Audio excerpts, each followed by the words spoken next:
We're all familiar with black people being forced to sit on the back of the bus years ago, and that has become a rather strong symbol for extreme discrimination and a not so good history here in the U.S. Well, you wouldn't expect anything like that to happen nowadays, right? Well, I have this interesting little local news broadcast. Let's take a listen and then we'll talk after. The shuttle bus showed up, and that's where things started to go wrong. Ron McCoy and his partner Chris Bowers flew into Albuquerque from Portland on Friday, June 28, 2 days after the nation's highest court made historic rulings for same-sex marriage couples, and the day before Albuquerque's PrideFest. They were here for a long-awaited road trip through the Southwest, but their excitement soon died down.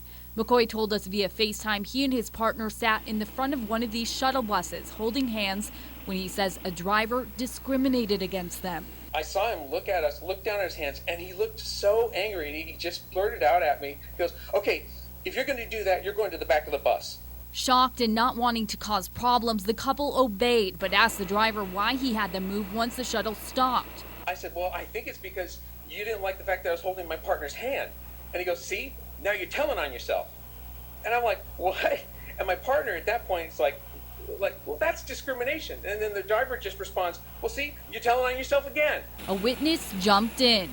I told the bus driver that, that I was completely appalled that anybody would be treated this way. And the driver looks back at us and says, "I'll show you what's appalling," and he points at us. The Sunport contracts with private company Standard Parking to run the rental car shuttle buses. First and foremost, it's absolutely unacceptable.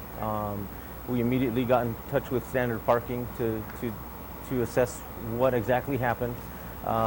They acknowledged that this was a mistake on the part of their driver. But McCoy says no one ever apologized to him or Bowers. I took it personally, and I'm still upset. I don't have any closure for it. Neither of us do.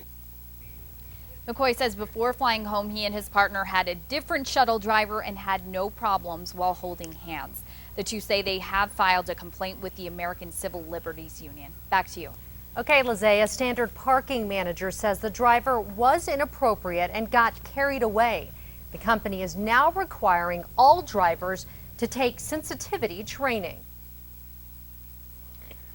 Let's put this issue to rest right now. There's been plenty of people who argue with me on Twitter and elsewhere that you can't make a comparison between the civil rights movement and race and sexual orientation. Yes, you can. In fact, it's almost the exact same thing. Now, what do I mean by that? Well, when it comes to somebody's race, people can't help it. It's biological. If you're born Asian, you're born Asian. If you're born black, you're born black. If you're born Hispanic, you're born Hispanic.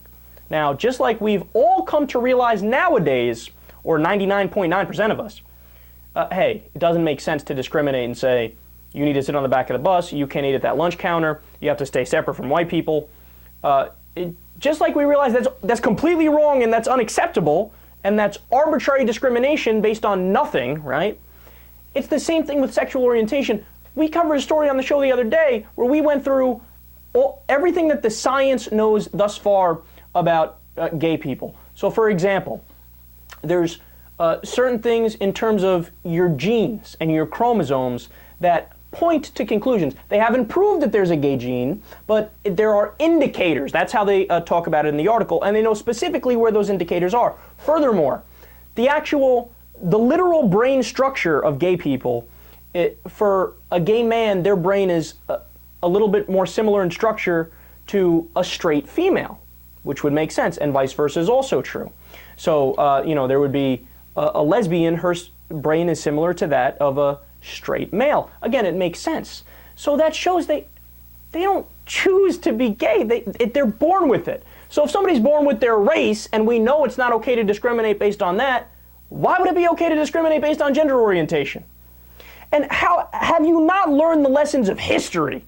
We laugh at and we mock all the people who thought, yeah, we're standing up for what's right. We don't think interracial people should get married. We think blacks belong in the back of the bus. We believe in separate but equal. We don't believe in, mixing races.